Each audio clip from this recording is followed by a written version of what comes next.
Well, look who's back. It's me. I'm back. And I have an intro, so hit it.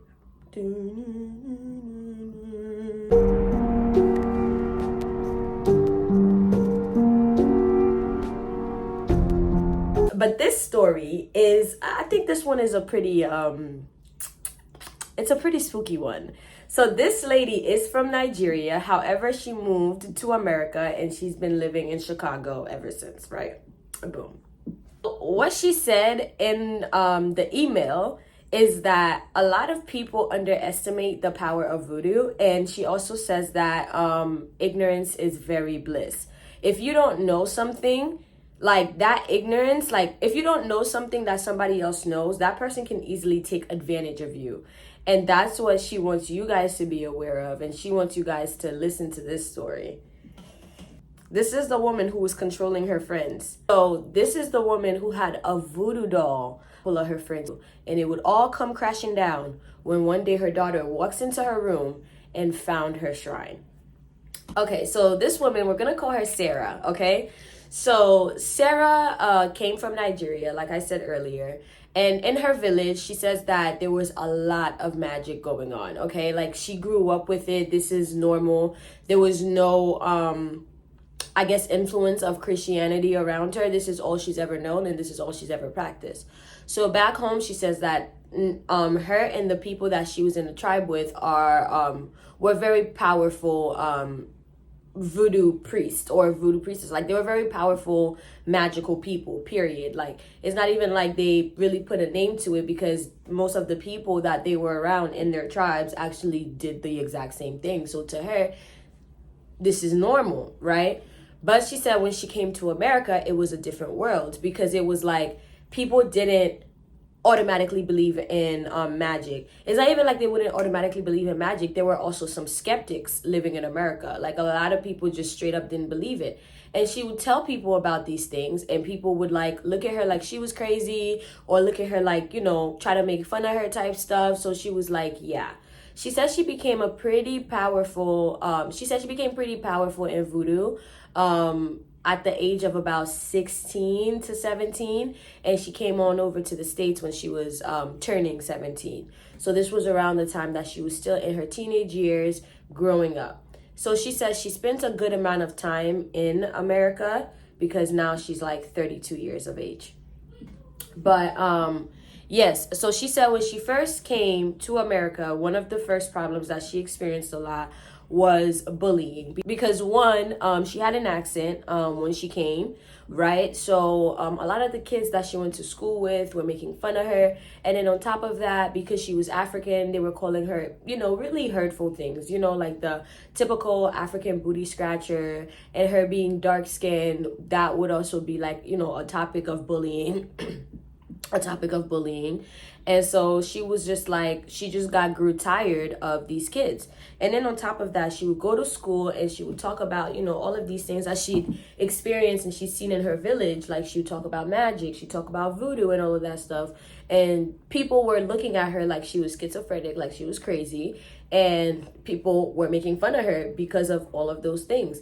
They said that combining everything that they knew about her, even down to how she dressed, because again, she just came from Nigeria and she came here with her parents, and so she's really just wearing whatever it is that her parents are giving her. So it's really like, it's really not like she was able to go out into the stores and get like the hottest clothes or anything like that. She just basically wore whatever her parents could afford.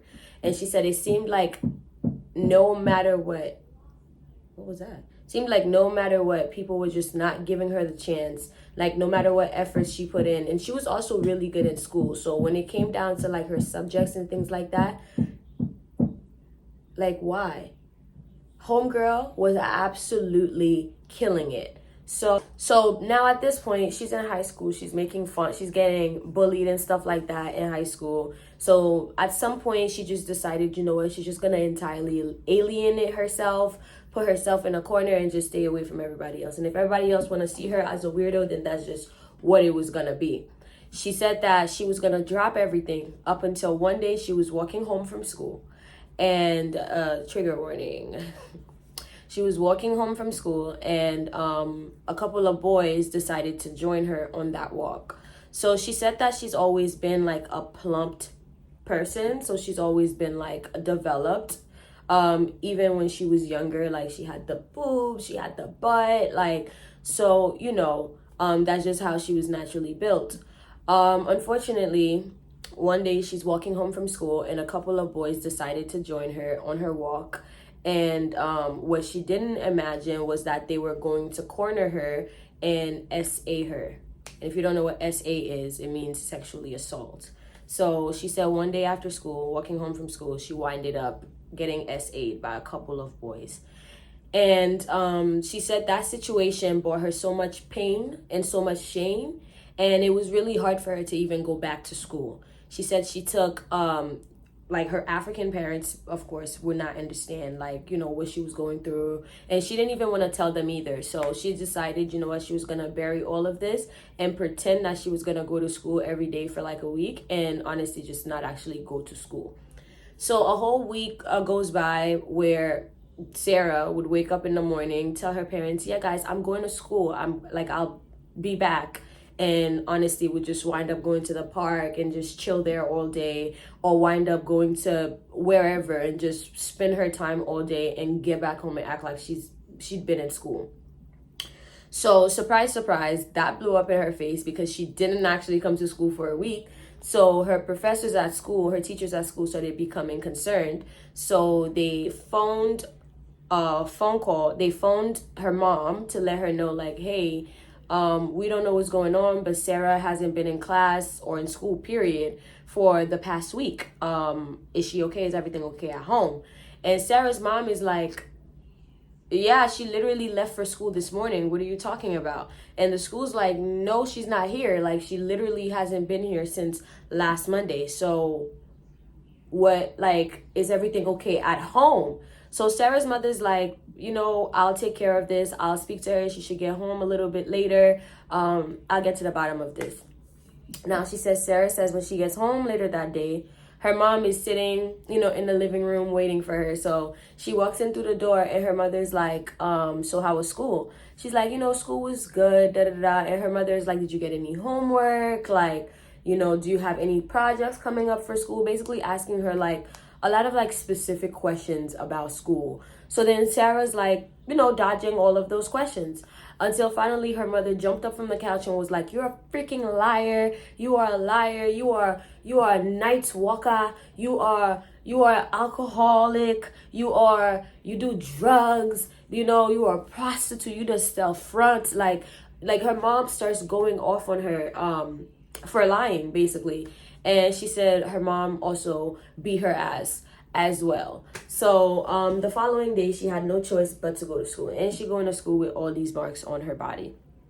So the next day, she gets to school. And keep in mind, she only had one person that had her back. So like, well, by had her back, like they mean like would sit with her and like listen to her. Like Sarah managed to actually make one single friend in school. So she had somebody else that was with her, and that girl allowed her to feel a little bit less lonely in her experience. So when she got back to school, she expressed to this girl what had happened to her and the reason why she decided to take a break away from school for so long. So then the girl is like, you gotta report this, da da da da da. So then Sarah decided, even if she doesn't go to her parents about it, maybe her friend is right, that she's just gonna go to the school and do this, basically, and report the sexual assault that happened. So she goes to the school and she reports the assault, and unfortunately nobody believes her. Like, she says she doesn't know if it's because she's an immigrant student, she's dark skinned, she doesn't know what it is, but like it was super painful, literally crying out for help for as long as she did, and nobody took the time to listen to her and nobody cared about what she was going through. She said, now thank God, as part of the SA, she said that it wasn't full on rape, even though she doesn't feel comfortable going into details of exactly what happened to her. She just said that penetration didn't get to happen. It was a lot of touching and unconsensual touching at that. So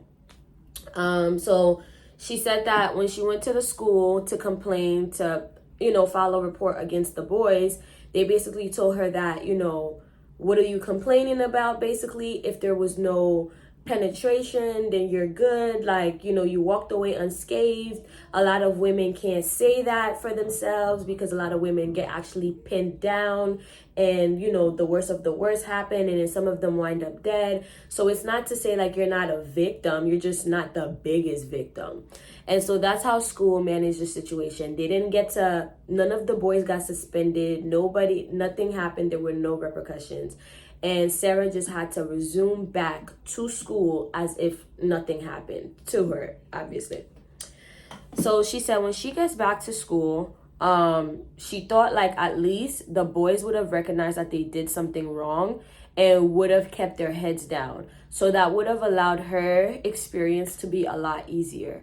However, when she got back to school, she was shocked to know that those two boys went around school telling everybody that she had slept with both of them at the same time.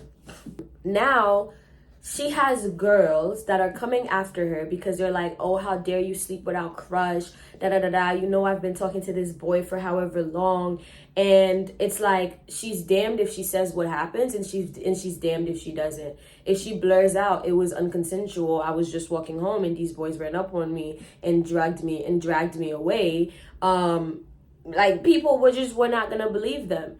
We're not gonna believe her. And basically her reputation around the school just basically went from, like the loser to now like the homewrecker to the one that people don't like to the one that people hate, and the weirdo. So like these girls, I guess this one girl that liked one of the boys that essayed her, she basically went around the school basically talking about how she's disgusting, she's a witch, and she's scary, and that people should stay away from her, and how witches are super scary because at some point there was like the Salem witch trials, and so like witches are not to be played with. Like, she's mysterious and she's weird. So then one day when she was in school, she said her tormenting in school was basically like nonstop. So she said that one day she went to school, and within her backpack, she always kept like this crystal thing. And she said that it's an actual enchanted crystal that she keeps on her for her protection. So she said she normally never takes it out of her bag or nothing. One day, these girls, as she's walking through the hallway of school, these girls push her down and they basically grab her backpack and started running around with it. So that was like the standing joke, is like, can you catch up and avenge your backpack? And she's like, I'm really not even about to go fight three girls, because it was three girls that did that to her, and they're playing like tag with her backpack. So she's like, I'm really not about to like fight these three girls. So she really just stood there and watched them like basically run around. And when the girls noticed that she wasn't chasing them, what they decided was to basically empty out her backpack. So they literally opened her backpack, reversed it, and emptied every single thing out of her backpack. And when they emptied out her backpack, they found one of the crystals. So then that would confirm all of the rumors that one of the girls had been saying about her, because one of the girls picked up the crystal and said, look, she is a witch, and went all around school, didn't even give her crystal of protection back, went all around school and basically showed it to everybody and said that this means that this bitch is a witch and we should all stay very, very far away from her. So towards the end of the day, as she's getting ready to go home, one of the girls literally threw the crystal back at her because they didn't want to take it home because it's devilish. So she gets her crystal and she returns home. Now, Sarah says like the amount of tears that she's like shed, like when it comes to like this whole situation, because she is not inherently evil. So she just wanted to say that. Now, she said that she went home one day and she was just bawling her eyes out and she was just crying. She was so sad. Like, she felt like she was much happier back home in her village because she wasn't so different than the other children, she fit in just fine. Everybody else around her were magical and they had dark skin and they spoke like this and they dressed like this. Like, so it's just like, she felt like a fish out of water, basically. So she said that the girls taking her crystal and emptying out her backpack like that was her final straw. She said that now she was never one to physically put her hands on anybody because she said that that's a situation that she would never win. However, she decided to, get back to her roots. At this point, she's 17 and over half of the year would have went by. So now they're in the spring. So now they're in the spring of the following year. So she says that she goes to school one day, and this would have been the following, like maybe the following day after, everybody's calling her a witch, saying to stay away from her, da-da-da-da-da. The boys never apologize. And it's gotten to the point where even the teachers at school are acting really suspicious towards her. Like, they're acting like she's a troublemaker, and everybody's just kind of being really weary of her. And remember the friend that she made? Yeah, because like things was just getting a little bit too complicated in school, said friend decided that she was then going to start distancing herself from Sarah. So Sarah was right back to being all alone. So Sarah said that it was actually almost comical because it was just like, why is this happening to her? Like, why? Basically, like she can't put her finger on why she would be going through all of this. So she just said that everything was just inching her and pushing her more and more towards hurting these people. So she said one night she went home and she was really always powerful at sleep. What's it called again? At leaving her body when she sleeps. Like she was really good at that. She said that she could astral project really, really easily at that time. So she said that when the kids messed with her and stuff like that, she said, like, much like Erica in Erica's story, that's what inspired her to submit this story. She said when she heard Erica's story, she was like, what? I have to submit my story. She was like, because she used to do the exact same thing. Because she started to use, her advantages in being able to astral project, and said that she would astral project into these people's homes and literally tie them up in their sleep and literally fight with them in their sleep. Like they would wake up and have scratches all over their bodies. She said the girls that made fun of her, like her skin complexion and stuff, she said she would go and like literally fight with them brutally bad in their sleep, to the point where like they would wake up with like bruises on their bodies type shit. Like these girls are showing up with a black eye. Like it was serious. Like it was pretty bad. And she said that nobody ever suspected that it was even her that was doing these things, that was showing up in people's homes in the middle of the night and haunting the fuck out of them, basically. She said that it was basically gonna stop there, but then nobody knew that it was her that was causing this, so all her hauntings was still going on in school. So even though once in a while the girls would show up all bruised up and looking crazy, it was becoming like the girls would like lie about what happened to them. Like they wouldn't come out and say like, yeah, like I just had like a really weird dream where I was getting beat up and I woke up like this. No, the girls would like lie and full on say like, yeah, no, like I, gotten into it with my boyfriend's ex-girlfriend and I beat her up, basically like all these girls were using that as ammo to like show that they are like that. So then at that point, that's when Sarah decided that, yeah, I'm going to take this up a notch. And the reason why she decided that she was going to take it up a notch was because one of the boys that had SA'd her is one of the popular boys in school. And the girl that used to be her friend, the only friend that Sarah had in this whole entire school, the same person that told Sarah to go report what the boys did to her, started dating one of the boys. The same friend that had her back, they were friends. They were two peas in a pod because Sarah had nobody else. She stood by her side. She listened to Sarah talk. When Sarah went missing for that whole week, she was concerned, asked Sarah what happened. Sarah told her about the SA. She's the one who told Sarah, oh my goodness, like you should totally take this to the dean. Go report this. Sarah does what her best friend told her to do. And then suddenly her best friend just starts to distance herself from her. And then next news is her best friend is dating one of the boys that SA'd her. And Sarah said, yeah, that was my final straw. And at that point, she just knew she was going to do something absolutely diabolical. So she said that she went home that day, and that would have been the start of her voodoo doll journey. Because she said that back at home in her tribe, a lot of people use voodoo dolls all the time.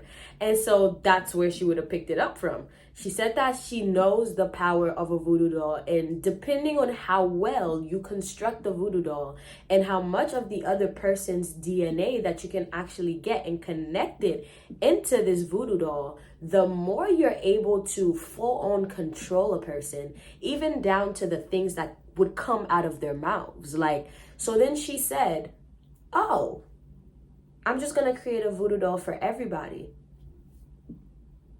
Oops. She said that she's just gonna create a voodoo doll for everybody. Now the thing is that she said when you create a voodoo doll for someone, you have to now keep that voodoo doll absolutely safe, unless it is your job, unless it was your intentions to destroy that person in the first place. But this doll has become like another replica of said person. And so whatever you do to that doll will reflect in said person's life. That's what is so creepy when you have a voodoo doll of somebody.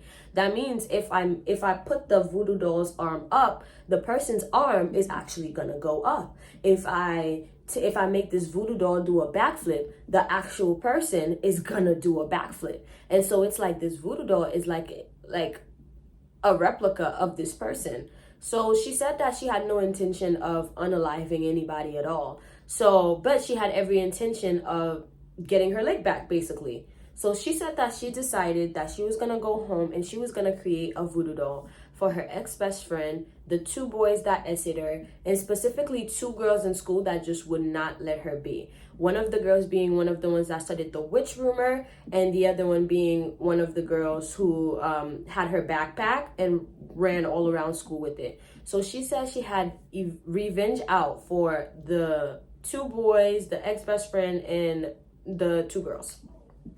5 people. So she said that she knew this was going to be a very, very tricky task, but she decided that she was going to do it anyway. She didn't care. She was going to get her leg back one way, shape, or form, because she was not about to go down like that. So she decided that she was going to, that she was somehow, and she said the best way for this to work is getting some form of DNA from those girls.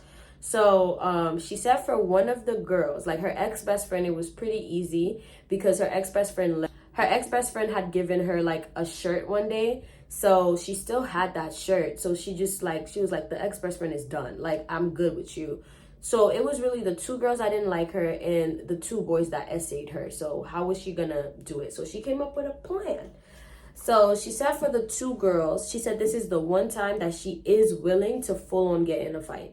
She said that at this point, she got to a point where she didn't care and that she was just going to do what she has to do. She knows that she has to get hair from those 2 girls. So she said that she just decided that the following day she was going to go to school and honey, she was going to do the African American thing and run up on those girls. So she said the following day, she went to school and she was just dreading it. So she was talking up herself like, come on, do it now, do it now, do it now, do it now. But she was like, she's scared because she had never gotten in a fight before. So she said lunch went by and then she had to wait till one of the girls get to like the staircase where there was no cameras because she still didn't want to get in trouble with her parents. So she decided to walk up to one of the girls and been like, so do we have a problem? Now, here's the thing. She said originally she was just supposed to run up on the bitch, but one of the girls, she was going to do it one at a time. But when it was actually time to do it, she said she just walked up to the girl and was like, oh, why do you have a problem with me? Like, what's going on? Like, what's the issue? So she actually trying to talk to the girl. She had the other girl with her, one of the other girls that she want to get anyway. She had one of the other girls with her, and both of the girls are just looking at each other, like laughing at her type shit, making fun of her. And they're like, girl, like, what makes you think like you could talk to me? Like, what makes you think like you could even da da da da? So then they're like, we're not even gonna waste our time with you. And so say she's standing right there and the two girls are standing in front of her. So both of them decided to walk past her and bump her in the process. So she says she don't know what gotten into her, but when one of the girls bumped her, she turned around, grabbed the girl by her hair from the back though. So, she snuck the girl. She grabbed the girl hair from the back and starts fighting the girl. So now as she's throwing hands, she ain't never done this in her life and she ain't know she could do this. But she really fighting the other girl. And then the girl that was with the girl is like, what the fuck are you doing? Get off my friend. So then the girl run up and starts fighting her as she's fighting her friend on the floor. So now the friend on the floor gets up and basically she getting jumped. But she said that she never forgot what she was there to do, because both of those girls, she successfully got hair out of them. She said she got a little beat up. But she successfully got the hair. She got what she needed, okay? So, and she said she even bit one of the girls. She said at some point, both of the girls managed to get on top of her and she didn't know what else to do. So she was just kicking and she decided that she was gonna go. So she bit into one of those girls. So basically the girls went outside and basically told the whole school, like, you would never believe it. Like, I don't know if Sarah was feeling brave or whatever, but like she ran up on us. Like, she was trying to fight us or whatever the fuck. And we fought her so bad. Like, that girl, we just beat her up. So now Sarah's embarrassed because these two girls are walking around school telling everybody how they done beat her ass. And Sarah's like, oh my God, you know what? I just need to go home. So she said that day she didn't even care. She got what she needed, at least from the two girls, and went home. She said that when she had bit the girls, she had bit, one of them so hard that like she was bleeding. And the blood that she had gotten, she wiped it on her shirt. So she was like, now I got blood? Oh, girl, you're fucked. You're done. You're done. So basically, she went home and she said she got some hay. She got some hay. She got some, like some stuffing. She got like some, like a skin looking thing. She said she went to the store, that sold animal skin. So she got like real animal skin to make up these voodoo dolls.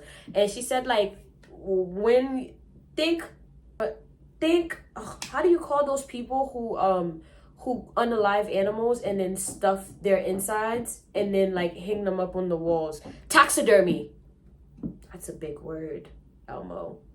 Taxidermy. So basically think of her making the voodoo doll like taxidermy. Like, she was using real animal skin, and then the girl, she said when she was fighting them, she had managed to rip out one of their braids, and the other girl, she managed to get like pieces of her hair. So she was like, this is more than and the one that she managed to get pieces of her hair, she had the blood stain on her shirt. So she was like, perfect. So she went home, gathered all her little materials. She said she did it like she had a shrine underneath her bed, so like her parents wouldn't find it or anything. Not that her parents would mind, because they also practiced voodoo. So she said that she basically like set a shrine underneath her bed and basically used the girls' personal stuff to create a voodoo doll. She said the first day, basically like, I guess you had to let it sit or something. So she created the dolls, like sewed them up and everything, sewed up the animal skin, where it looks so creepy, where it almost looks like a baby. Like, it was weird. So then she said she basically, to make things even stronger, she got her phone to school and literally took a picture, snuck a picture of both of these girls, printed the pictures out, and in place, like basically where the dolls were, she sewed the girls' pictures onto the doll's face. And then she said she put a skull next to the doll. And then she said it was now time to start. She said she had candles, a skull, a few other materials and oils that makes the room super rank. And she said it was time to strike, and it was officially time to start controlling one of the girls. And so fair enough, what did she do? She went underneath her bed one day, after school, and she decided that she was going to start controlling these girls. The first thing that she did, she says, even though she really was not proud of it, she said that she really wasn't proud of this. But one of the girls, she decided to take her voodoo doll to school just to see if it would work. And also, she didn't want to take both of them because she also didn't want to get caught. Because like I said, remember, the girls' faces was sewn onto this doll. So she literally had this doll in her backpack. And she just wanted to see like if it was going to work. So then she said, fair enough. She opens her backpack and she would just like, play with the doll's hands. And like, the girl would like react like with her hand or something. Like the girl would like either go like this or like scratch her hands. She would pull at the doll's, I guess the hair that she created for the doll. She would pull on it and the girl would be like, oh my God, like what the? So she's like, is it actually freaking working? Oh, okay. So she got up and went to the bathroom. So when she got up, went to the bathroom, she removed the doll out of her backpack, put the doll on the floor, and just started, she was behind a stall. And basically was just making the doll walk. And fair enough, the actual girl would just get up this girl would get up in the classroom and just literally just start wandering around, and just with absolutely no direction. Everybody, like the teacher would tell this girl, sit down, and she just would not sit. So then she decided that she was going to keep having fun with this and make the girl fall. So like she would just like, make her walk around, and then she would drop the doll. And so the girl would also drop to the ground and then pick up the doll, make her walk again, and then drop. And then she said she was doing this so much to the point where the girl was getting bruised up. And at first it was funny to her classmates, but then at some point people started being like, what's wrong with you? Like, what's going on here? So then she said she put the doll back in her backpack and decided that she had enough for that day, and that she knew that her creations work. And she knew it was going to work because like she said, back at home in Nigeria, this is something that they damn near specialize in. So she said that she was very confident that she knew that she could make this fucking voodoo doll and make it do what it got to do. So she was like, now that she had the confirmation that it did work, the possibilities were endless. And she said that this was the first time since she moved to the States that she felt like herself again. So she said that she went home and decided that she was going to take both of the dolls on a little bit of an adventure. So she decided to wake up and take both of the dolls on a walk to the woods. So she took the dolls and she said she's holding both of them by their hands like this, and she's just like dragging them along the woods. And basically these two girls get up out their bed strangely with one arm up, and they're just literally dragging themselves to the woods. And she got those girls in the woods stranded. And then she literally left the dolls there. She said she buried the girls' dolls. She knew exactly where she kept it. She buried the girls' dolls in the woods, and she turned around and went back home. And she said those two girls wandered into the woods. They didn't see her. They did not see her. They did not get to see her because like it's the middle of the night and they're being dragged. She dragged those two girls out of their bed and into the freaking woods, where those girls were now just dumped off, basically to the ground, like they just collapsed onto the floor. And Sarah turned around and went home. She left those two girls there, and she said she knew what the risk were of leaving those girls there. That was a risk that she wanted to take because like she got SA'd, she went through a lot, and nobody gave a fuck. So it's like, she wasn't going to be the one to SA those girls, but she was going to put those girls in those predicaments for something to possibly happen to them. So But the following day she woke up. The girls were really, really, really late to school, but nonetheless, they both still showed up to school, and they both were disheveled. And basically, they're telling everybody that they just woke up in the woods. They don't know how they got there. Like they're scared. They're freaking out. It's like things recently hasn't felt the same. Something is going on. And one of the girls is like, yeah, it's almost as though like I can't control my actions. Like I don't know. So then people are looking at them like they're freaks. They're starting to look at them like they were looking at Sarah, and they're looking at them like, well, so how did y'all get to school today if y'all can't control your actions? Like, what are you talking about, bitch? Like you're being weird. So then Sarah was like, okay, it's time to take it up a notch. Now it is time to get DNA from those two boys.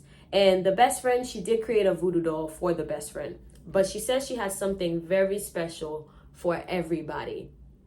And when she said this, I'm like, what?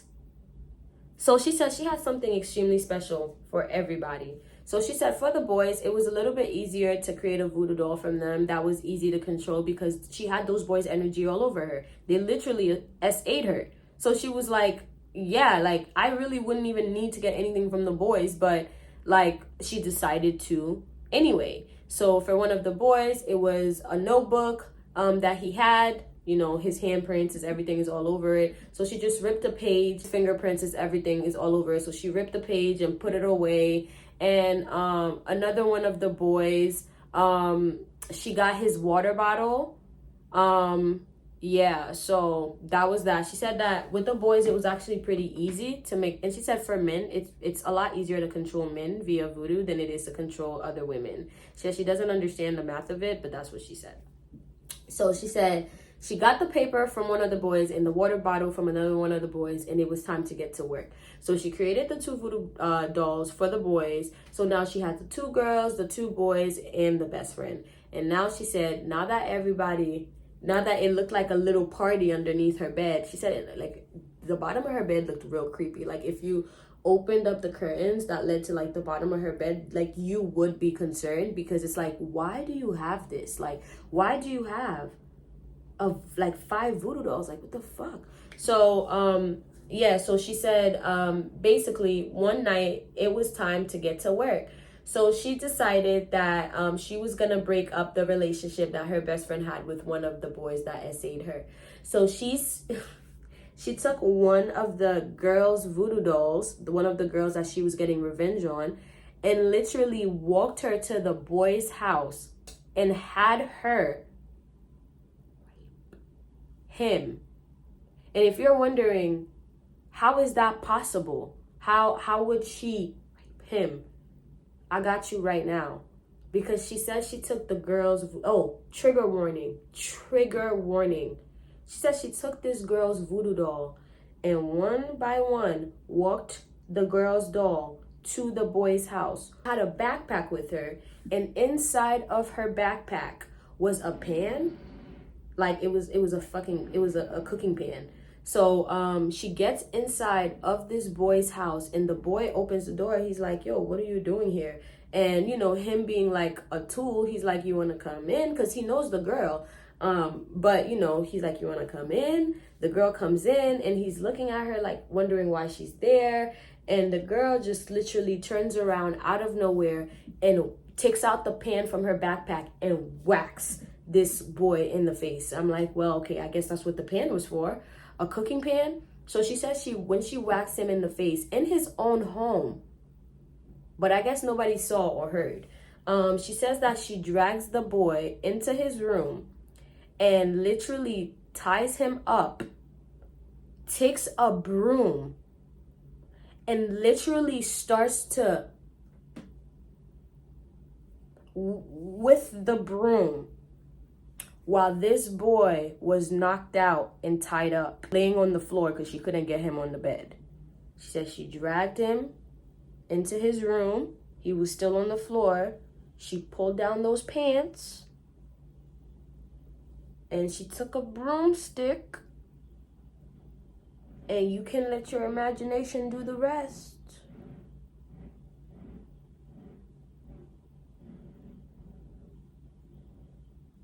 So I said, oh, that type of story. Wow. So she said that she made one of the girls, literally this boy, and he woke up in the middle of him being railed with a freaking broomstick. And the horror on his face, he was tied up, he was trying to get this girl off of him. Finally, she decides that she was gonna drop the dolls right there. Like, she wasn't gonna walk the girl back home. No, she decided that she was gonna drop them right then and there and let them deal with each other. So she said after she just dropped off the dolls, now the girl who was basically under control, basically, she woke up and realized that she had a bloody broom at that in her hand, and this boy was tied up on the floor screaming, and now people are rushing into his room, and people are like, what is going on? What? And this girl literally just like storms out of his house, like storms out. So then at this point, Sarah's home. Sarah's like, I know I gotta get back home. I know I gotta get to school tomorrow. Like, I gotta see what's going on. Like did it work? So, cause Sarah's also doing all of this, like visualizing within her mind what she wants to happen. So she's kind of like, she said, think of it like a puppet master, and your imagination is basically like the plot that you're creating for your puppets. The setting that you're creating for your puppets. So she said she goes back to school tomorrow, and the boy didn't come to school, but the girl came back to school. And at this point, it seems like the girl is going through a manic episode. So the girl, like, her eyes are wide. She's just basically walking all around school. She's like having mental breakdowns, crying. She's like, I didn't do it. I don't know what's going on. I don't know what's going on with me. I just keep doing weird things. Da, da, da. So then the girl winds up going mad. The girl winds up going completely mad in school. Like, that day, after this boy, she comes back to school and she's just manic as fuck. And then out of nowhere, she just snaps. Like, the girl snaps and she just went mad. She went so mad that she was just running up and down the halls, just screaming her head off, wanting to rip her hair out. She said, like, there's this feeling inside of her that she just want to get it out. And she starts like clawing at her skin, and she says she can't get to her skin. So this girl literally just like starts ripping off all of her clothes till she's down to her butt, like naked, like she's down to nakedness, and she's literally running around the school screaming and crying. And Sarah was like, wow, satisfying. That's crazy. I hope you do turn out okay though. So then they basically wind up getting the girl, they tamed her and they got her in a ambulance and took her to a mental hospital. So that was one of the girls. Now let's continue. Boy that got arrested, he basically came back to school a week later, and basically she said she don't know why that situation turned him into a new man, but when he came back to school, this man kept his head down. Like, she said, like, and honestly at that point, like, she just felt like she can only imagine how bad the situation had gotten, because like literally, like, it was with a broomstick. So she was like, you know, we'll call it spade a spade. So she wasn't really worried about this boy no more. Like, I'm sorry, but like, why y'all so, like, that's so vengeful. So then she decided that with the girl best friend, what she was gonna do, put her in a really dangerous situation as well. So she said it was the same case. So in order to, I forgot to mention, remember when she had buried like those two girls' voodoo dolls in the woods? She did wind up going back to retrieve those two voodoo dolls again, which is how she was able to control one of the girls with the broom and everything. So she did go back to remove that. So she said for the girl best friend, what she was gonna do was she was going to basically put her in a situation in a really bad neighborhood where she would have to fight for her life. And if she gets out alive, she gets out alive. So she takes her voodoo dolls to one of the most dangerous towns, like parts of Chicago. And she said, if you know anything about Chicago, you don't play those games. So she said that she went and she planted this girl's voodoo doll in literally like a crackhead neighborhood and left the girl there. And she said that fair enough, the girl would wander off into this neighborhood in the middle of the night and not know why or how she winds up there. And when she winds up there, basically, like, one of the kids thought that she was, you know, one of them, because she's wandering into this neighborhood, like, da da da da. So, like, this kid is like, yo, you one of us. And she's like, you know, being all confused, and like this crackhead is asking her, like, what did you have, girl? Like, let me get some of what you had. So then this crackhead brought her into her tent where she was staying in, her little cardboard tent. And she said that the girl woke up there sleeping in a tent with a crackhead the next day. Like, she said she has no idea what happened. She don't know if this crackhead did anything to her or not. Like, she doesn't know. All the girl knows is that the next day she woke up sleeping next to a crackhead outside on the street. That was another girl out of the equation. Now you got the girl and the boy who SA'd her. So she decided that this was gonna be the last thing that she was going to do. That she was going to make the girl and the boy do it with each other. But not just do it with each other anywhere, do it with each other in public. So she got both voodoo dolls and placed them on top of each other while those two were at school. She said she went to the bathroom. She said she bought both voodoo dolls. Yes, she did. She went to the bathroom and got those dolls to doing the cunnilingus. And so what do you think was happening to that boy that SA'd her and the other girl in class? They just suddenly got on top of each other and started to ride. And so everybody was like, yo, what the actual, like, what is going on? Like, what's happening? Like, are they doing this like in class? Like, the professor's like, yo, what? Like, they're calling security. Security runs upstairs and literally had to peel them off of each other while they were like, they literally had to get peeled off of each other. Well, needless to say, both of them got expelled from school because, you know, you don't do that. She said the boy that got, she said she absolutely does not feel bad. She said she calls it spade a spade. The boy that got suspended, the other boy that essayed her that winded up getting suspended, she said she also does not feel bad. And she said as for the girls go, she also does not feel bad for them because those girls were absolute freaking nightmares to her ever since she came to the States. Funny thing was that she didn't want to unalive anybody at all. So she kept those voodoo dolls for a very, very long time until after she graduated high school. But what she said is she just put them away in a box and just never looked at them. So she said it's like, at this point, it's been over, she's moved on with her life. It's been over 10 years at this point. It's been over 10 years at this point because this all happened when she was 17, turning 18. Now at this point, she's 27, turning 28. And she's moved on with her life and forgot about high school completely. And now at this point, she has a child with her man because she got married. Yeah, girl, she's a married girl. And she has a child and she now has a man.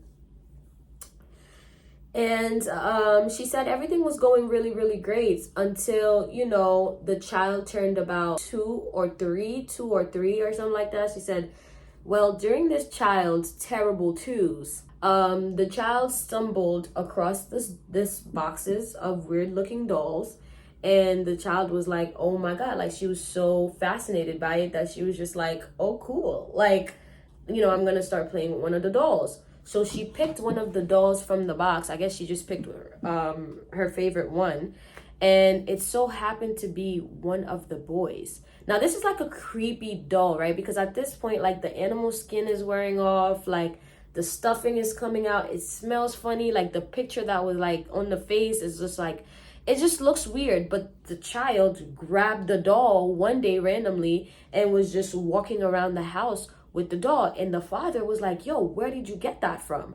So the father took the doll away from her daughter, not thinking like literally didn't even go to ask his wife about it or anything. He literally took the doll and he set the doll on fire outside.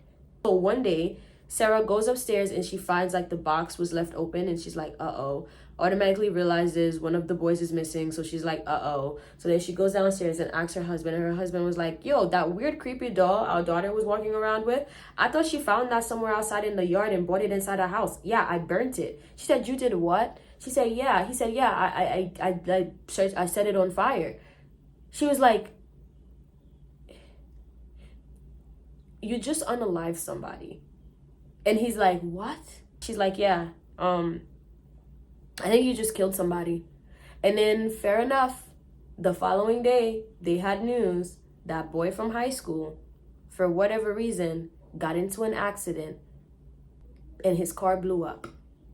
Boy from high school, they got news that he got into an accident because he started going unconscious in the car, lost control in the car, and he ran into a tree, to which the car blew up with him inside of the car. At the same time that the father set the doll on fire.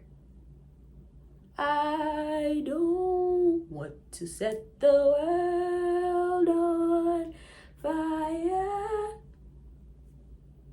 And she said, well, her husband knows who she is. So her husband was just like, oops, like, I didn't know. Why didn't you tell me you were hiding like 5 voodoo dolls upstairs? So now that the husband knows it, just, sealed the box and just put it a little bit further in their home. And they were like, oopsie daisy, moved on.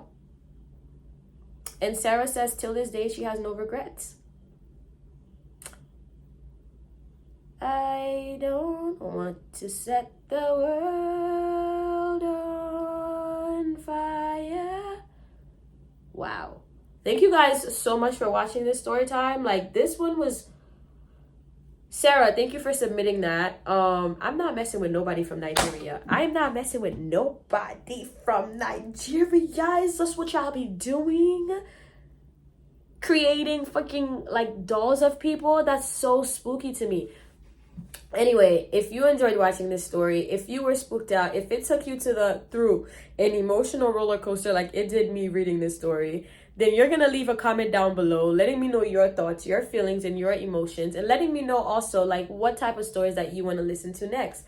This is my third long form video. This one is 55 minutes long. Please let me know if you made it this far into this video, because also, like, if you don't make it this far in the video and I make a video this long, what's going to happen is YouTube is going to lower how much they're going to pay me. So I'm going to essentially not be making any money at all than if I made like a smaller video, a shorter video that you guys would watch all the way through. So just let me know about the long form story content, and just let me know that you guys are going to be there for me to watch my videos when I drop them on YouTube, because I'd be scared. Like, I really be scared of the views and stuff. But you guys have been literally the best. I love you so much, my abducted humans. And I also do want to say, some of y'all are messians. Like, when I posted that video about my succubus friend, not y'all commenting talking about, I know who you're talking about, I know exactly who this is. I didn't know Shorty was that popular.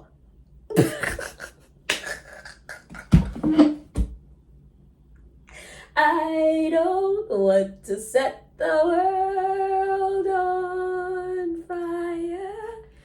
Anyway, thank you guys so much for watching. Please make sure you subscribe to my channel if this is your first or second time seeing my face. Point is, if you haven't subscribed yet, you better go ahead and leave a subscribe for more of these types of stories, for more dark and mysterious and spooky stories. Also, please guys, let me know, would you guys like it if I dropped other types of story times on this page? Because I'm somebody who lives life for the plot, and I have a lot of story times that aren't necessarily spooky that I would also like to share with you guys. So if that, and also, like, if you guys want reaction videos to like spooky things, I am more than down to make those. Or do, true crime stories as well. I am also down to do those. But I won't do them if you guys are not interested in them. So just let me know what you guys are interested in, because that would also give me more ammo to post more. Because it's hard memorizing a spooky story and then just having to like turn on the camera and tell the story and tell it in a way where it's entertaining. So yeah, it's difficult. But thank you guys so much for watching. Make sure you subscribe to my YouTube channel, and make sure you go on over to my Instagram page. No, like that, I was like, go to my Instagram page and like hit follow, so I know that it's real. And if you're not following me on TikTok, which I'm sure majority of you guys actually are following me on TikTok, make sure you do follow me on TikTok because I'm freaking lit on TikTok. So yeah, that's it. That is it. Thank you so much for watching. Mwah. Now cue the outro.